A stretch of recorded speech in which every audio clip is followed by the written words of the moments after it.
Friends, this is Vikram Prasad Valiawala in USA or America. In this video, I have shown how we plant garlic cloves in our kitchen garden beds. First, we select large bulbs with the large cloves, and then, after preparing the beds in which we have added large amount of compost, uh, we start planting the bulbs about 9 inches apart in trenches.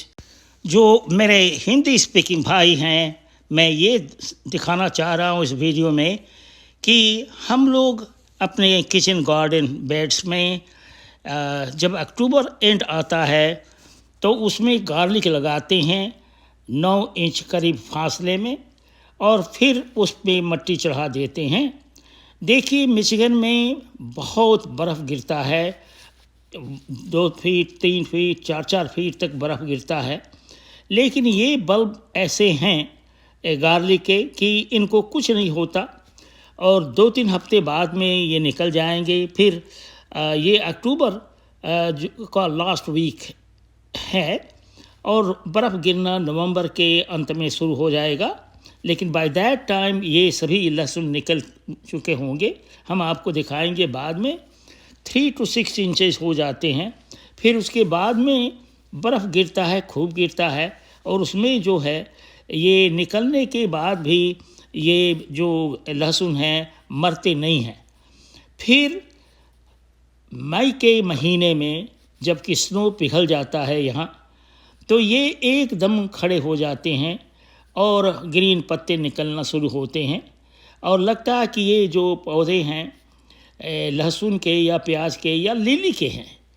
लेकिन बाद में जून और जुलाई में जो है इनका फूल निकलता है और जुलाई के अंत में ये जो है एकदम ये तैयार हो जाते हैं और पीले पीले पूरा जो पेड़ है इनके हो करके गिर जाते हैं, जिनको कि हम लोग हार्वेस्ट करते हैं जुलाई के अंत में और फिर उसके बल्ब को 1 हफ्ते तक सुखाते हैं साफ़ करने के बाद में, जो मट्टी है धोने धाने के बाद में, और फिर उसको रख देते हैं।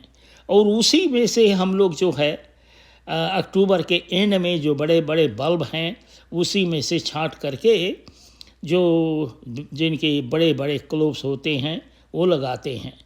दूसरी बात ये है कि जो गोल गोल बल्ब रहते हैं जिनमें कि क्लोव्स नहीं लगा रहता है, सबसे पहले हम लोग उसको लगाते हैं, क्योंकि नेक्स्ट टाइम सीज़न में जब ये निकलेगा मई में, तो उसमें बहुत अच्छे क्लोव्स लगते हैं और ये बड़े बड़े करते हैं। लेकिन अगर हम लोग मान लीजिए कोई छोटा क्लोव्स, ये जिसको जई कहते हैं हम लोग, अगर लगाएंगे तो उसमें ज़्यादा नहीं बैठता है।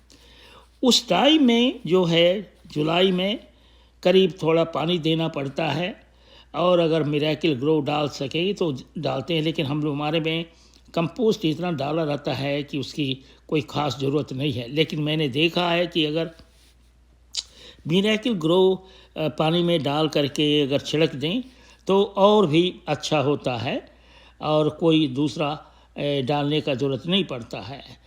तो ये हम लोग गार्लिक इसलिए यहाँ लगाते हैं कि आप तो जानते हैं कि इंडियन फूड्स में अनियन गार्लिक जो है काफ़ी यूज़ होता है।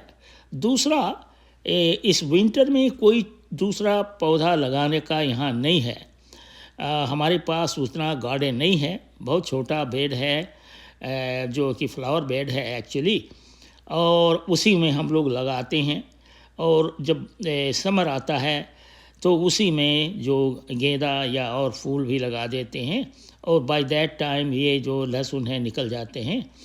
तो ये हम लोगों का एक किस्म का रिचुअल हो गया है कि हम लोग लहसुन लगाते हैं। देखिए, मैंने देखा है कि यहाँ जो अनियन है या प्याज है वो नहीं होता है और बहुत सी सब्जियों भी नहीं होती है यहाँ, क्योंकि जो शेडेड एरिया है, लाइटेड एरिया नहीं है।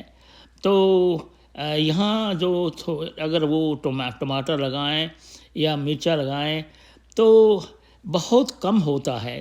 तो इसलिए हमने कुछ बेड्स मांगे हैं अपने फ्रेंड के यहाँ जो कि हमारे बैक में हैं, और उन्हीं के यहाँ हम कुछ वेजिटेबल लगाते हैं और बहुत अच्छा होता है। मैंने आपको पहले दिखाया है जुकूनी का, करेला का,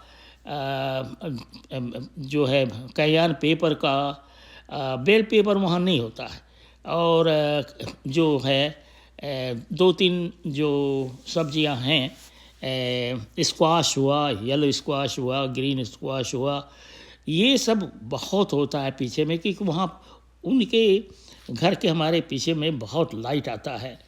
तो हम आपको पहले कई वेजिटेबल के बारे में दिखा चुके हैं जो कि देखने में बहुत अच्छा लगता है। यहाँ हम यही दिखाए हैं केवल गार्लिक के बारे में, क्योंकि और कुछ कोई ख़ास यहाँ होता नहीं है, क्योंकि शेडेड एरिया है। और इसमें क्या करते हैं कि हम लोग जब कवर कर देते हैं, तो आप देखिए लेफ्ट में दिख रहा है पत्ता, सूखे हुए पत्तों से कवर कर देते हैं, क्योंकि उसमें फ़ायदा ये होता है कि बर्फ़ गिरने के बाद भी कोई नुकसान नहीं होता है। और दूसरा यह है कि कोई घास वगैरह भी ज़्यादा नहीं निकलती है। तो उसी का फ़ायदा यही है कि लगाने के बाद में जो है हम लोग सूखे पत्तों से ढक देते हैं, क्योंकि बाय दिस टाइम इतने पत्ते गिरते हैं सूखे हुए कि मैं क्या कहूँ।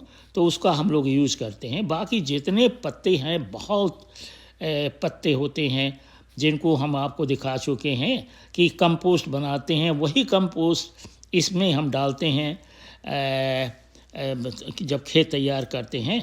तो करने के बाद में जब कंपोस्ट मिक्स कर देते हैं हमारा अपना बनाया हुआ, तो उसी को हम यूज़ करते हैं। तो देखिए ये है, मैं यही कहूँगा कि प्लीज़ देखिए, सब्सक्राइब कीजिए और शेयर